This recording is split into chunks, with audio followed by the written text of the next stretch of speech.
I made a trip down to my favorite dollar bin diving spot at Pulp Comics and Games. I didn't have a lot of time, so I don't have a ton of books, but I did still find some fun things. And today, I'll show you what I got. Check it out.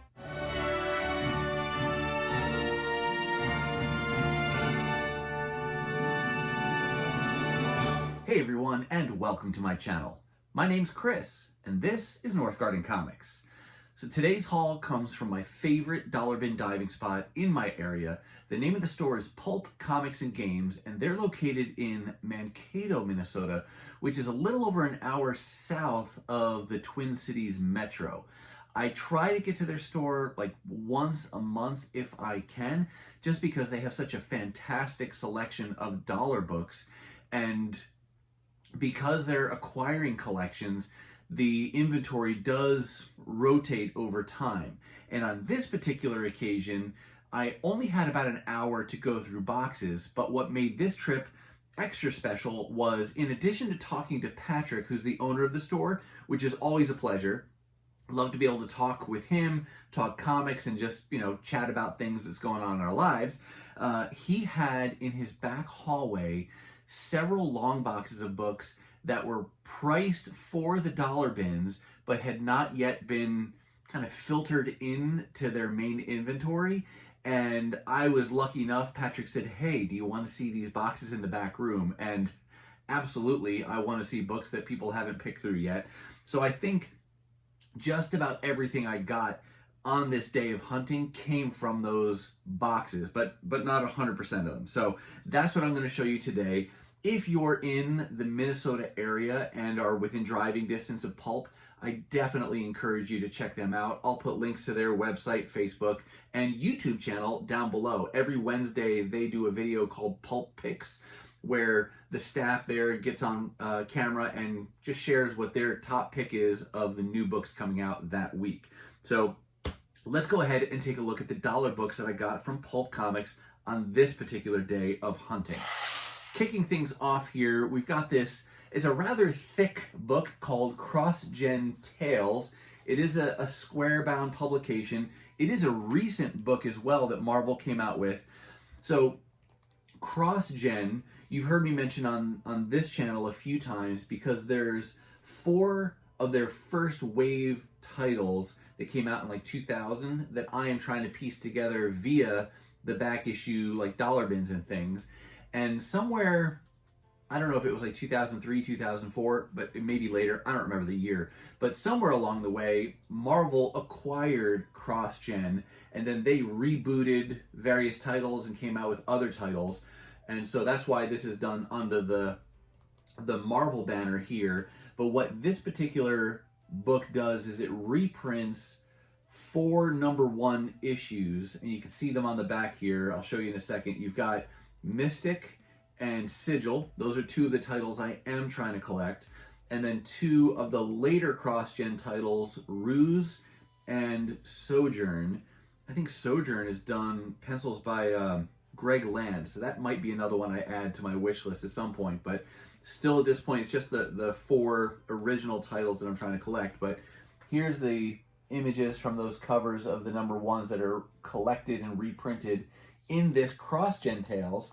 But I don't know about you, but anytime I come across a thicker reprint where it collects several issues and it's only $1, if it's something I'm interested in, then odds are I'm going to pick that up, just because that's always a fun collected way to get some of those issues, and nice cheap way to do it. So that was one of the things I picked up. This next one is probably the most unique book of this lot, or this haul. It is called Battle Books, The Mighty Thor. When I grabbed it, I just grabbed it because it looked like a 90s gimmick type of a book, though I knew nothing about it. So everything I've learned about this book, I learned after I bought it, got it home, and had a chance to look it up. But when it's just $1, I'd rather buy it now and then look it up later than know everything ahead of time. But this is really unusual in case you haven't heard of these. It's not the first of its kind, but it did kind of continue a theme. The idea basically is that it's kind of a role-playing game. It's partially like a choose-your-own adventure, kind of like a a character battle game, but in the form of a comic book. And the way this would work, just having read about it online, each player or each combatant would have a character. So maybe mine is Thor, and then my opponent would have their own, and it could be a number of Marvel characters.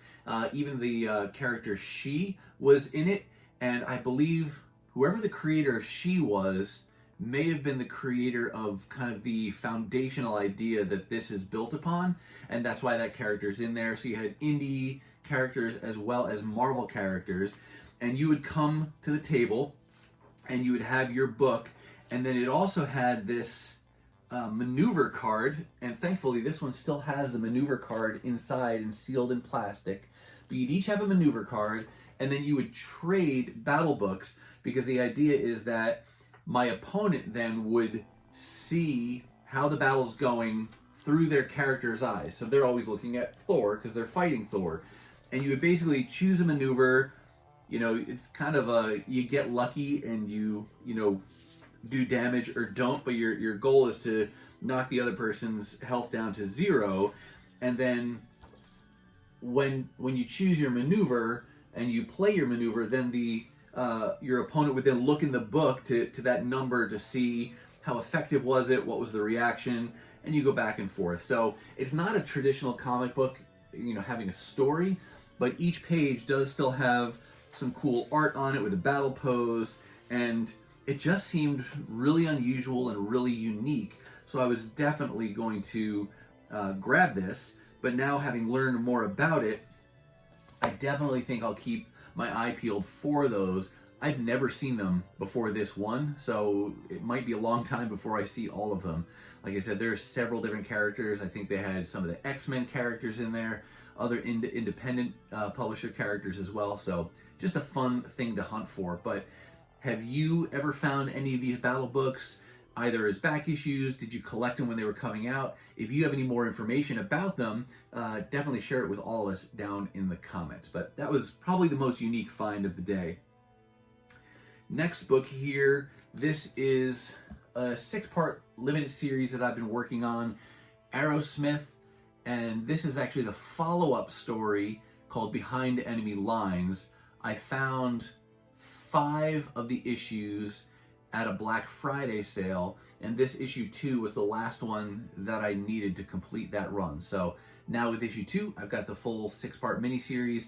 Still don't have all the issues from the main series, but now at least I'll be able to read this follow-up one, and hopefully it won't be too dependent on that first limited series in order to enjoy this one. But happy to complete that run.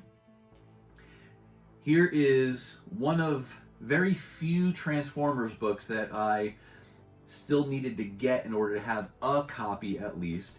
This goes back to 2012. This is Transformers from IDW, More Than Meets the Eye annual. It was one that I just didn't get new and still want to add it to my collection to be to have the complete Transformers run. And I think this was the last annual that I needed. Might be a variant here or there, something like that from the annuals that I'd still want to pick up, but now at least I can check this off my list and say that I've got all of these. And love the IDW era of Transformers, particularly what they referred to as phases 1 and 2, and all the stories that led up to the Hasbro shared universe. Even when they got into that, it was still okay. I thought that mashing together of G.I. Joe, Mask, Transformers, and other properties was unnecessary, but it was still okay. And I really liked what IDW did from a world building perspective.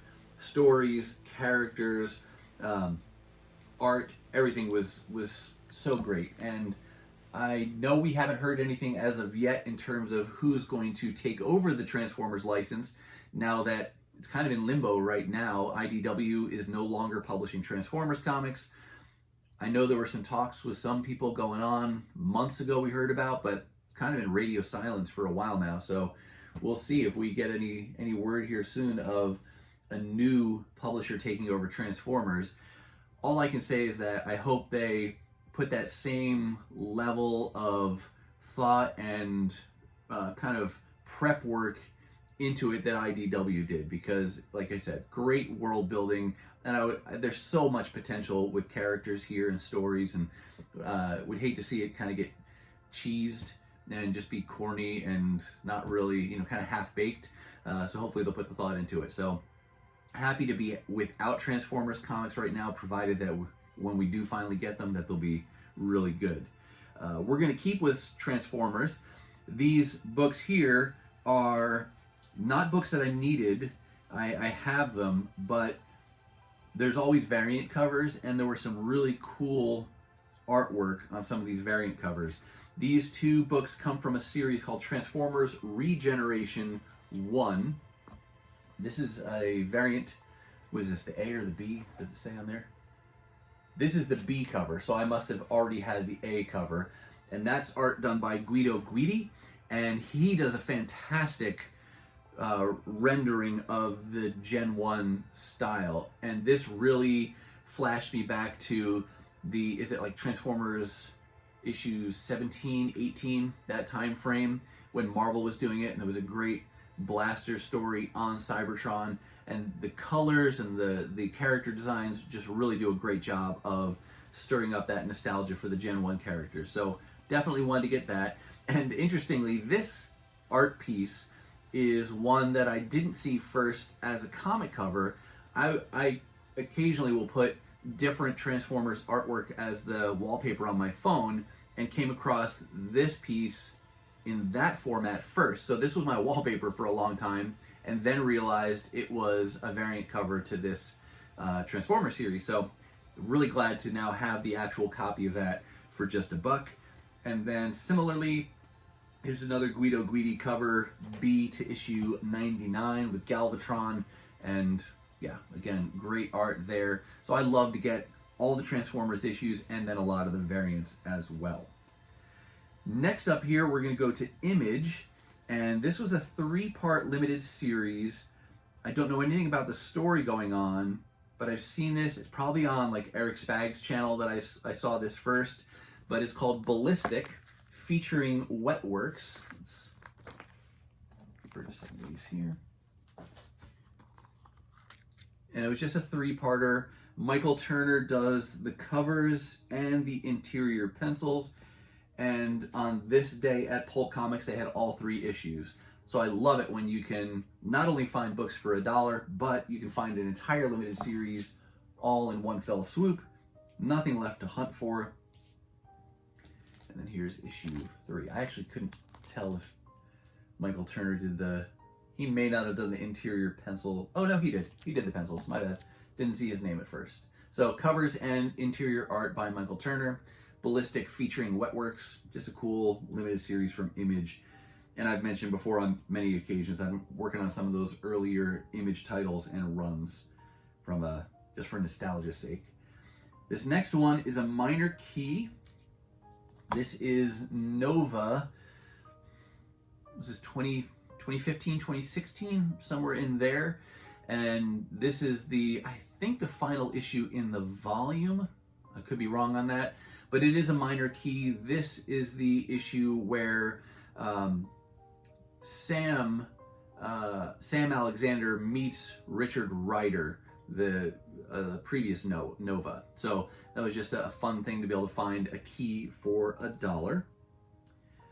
Next up, this is a #1 to a series that I haven't collected at all and been kind of on the fence about it. So I may get a few more issues in addition to this, give them a read, and then see if I like the story and want to continue. But the premise at least sounds pretty cool. This focuses on Havoc, and I think it picks up after X Factor Volume 1 concludes. So that ended with the issue like what, 148 or so back in 1998. And then a couple months later, this came out, and I think the idea is something where like he was killed in the Earth 616 world, or thought to be killed, and then at the same time his counterpart in a different reality was also killed, and somehow his soul or his spirit or his essence transferred over to that Alex Summers body. Something like that.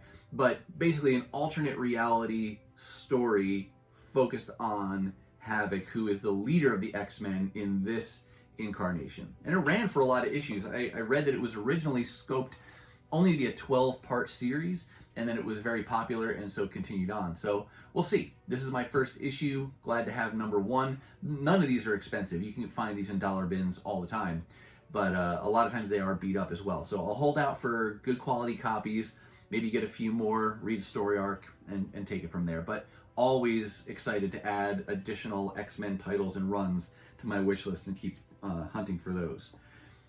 We're going to stay with some X-Men here next. This is actually in the bag backwards, but this is the official Marvel Index to the X-Men, issue number 6. I only have a couple of these, but again, between this being an X-Men book and it being one of the Marvel Index books, I loved those as a kid. I was actually just talking to Clave from Nerds on Earth earlier today, and I'll put a link to his YouTube channel down below. He does great nerdy stuff on particularly the Bronze and Silver Age Marvel books, but then he's also a huge Dungeons and Dragons fan and does all kinds of cool content over on his channel. So check him out. I'll put a link to his channel down below. But we were just talking about our love for these index books, particularly the Marvel Universe ones that go through alphabetically all the characters. But they did some of these subsets as well where it focused on a team or a particular corner of the Marvel Universe, in this case the X-Men. And this is a wraparound cover. So you have Phoenix and others on the front there, but then you've got some of the other X-Men characters on the back. But love to pick up these index books, encyclopedia style books whenever I can, when they're in good shape and cheap. That is, because you see them all the time, but they can be really beat up and trashed as well. Here was one I just got for fun. The cover is cool looking. I don't even know who the artist is on this cover. I'll have to look and then put a little text blurb for you there. This is War Machine, his ongoing series from the 90s, issue number 2. I got number 1 when it came out, way back when, but I like the cover art on this, and I love Cable. So happy to see number 2. So I picked that up, and then let's remove these. And then I was very happy to find this one here. Going back to CrossGen, here is Sigil number 1. And I like this for a couple of reasons. One, it's Sigil, and this was the title that inspired me to try to collect these to begin with. And it's the number 1. So very happy to find number 1, because I found a smattering of the other issues in this run, but great when you can finally get one of the bookends, and now I can build on from there. This one did actually have a small price sticker up here on the actual cover. Fortunately, I was able to very easily remove that without damaging the book and without leaving any kind of adhesive residue on the cover. So real happy to get that one. And this is one that's been solicited by Marvel. It's going to have an omnibus coming out, I guess, sometime later this year, with the entire volume in one nice oversized hardcover. This was a great pickup. I joined this, got on the Sean Murphy train a little late to the game, but I really like his take on the characters from an artistic perspective, and then the stories have been great. I've read The Curse of the White Knight, and then the Harley Quinn, and it just recently wrapped up the, do I have any posted? Somewhere around here. Maybe I just don't have it up. But Batman right up there. Batman Beyond the White Knight, number 8, just came out recently. So I've been really enjoying these, but also trying to go back and get some of these earlier issues. The original White Knight story is the hardest one to piece together and can be the most expensive, but I was super happy to find a copy of number 1 in the dollar bins. And now I think I just need issue 4 from this original series, and then I'll have all of that original series and all of the White Knight books since then as well. So really excited about that. One more to show you. I'm going to go ahead and take this out so I can show you, because I didn't notice this either at first. This is another square bound, so it was attractive to me collecting multiple issues in one and just $1. This is Wildcats, I think it's the first, I think it's the first 3 or at most 4 issues of Wildcats. And in addition to having those recollected and reprinted in the square-bound format, on the back, it's got a single issue of Wildcats 0. Now, I have all of these single issues, but it's just $1, and it's fun to have another format. And this is still sealed in the poly bag that this was originally published in and sold as. So I don't even need to open it to be able to have all these stories. So that was just a fun $1 pickup, again, to get a reprint of those first few issues, another copy of issue 0, but still nice and forever sealed in its poly bag. And I have the open copies that I can flip through and enjoy as well. With that, I'm gonna say that's gonna do it for me, and that's gonna wrap up this small but still good, I'd say, haul from Pulp Comics and Games. But how about you? How are things going for you in your own collecting adventures? You working on any of these titles or runs, creative works, single issues? Are you finding anything cool in your own hunts? Let us know down below. Now, if you're not quite ready for the YouTube fun to stop, I have hand-selected a couple videos here for you to check out. As always, thank you so much for watching, and I'll see you next time.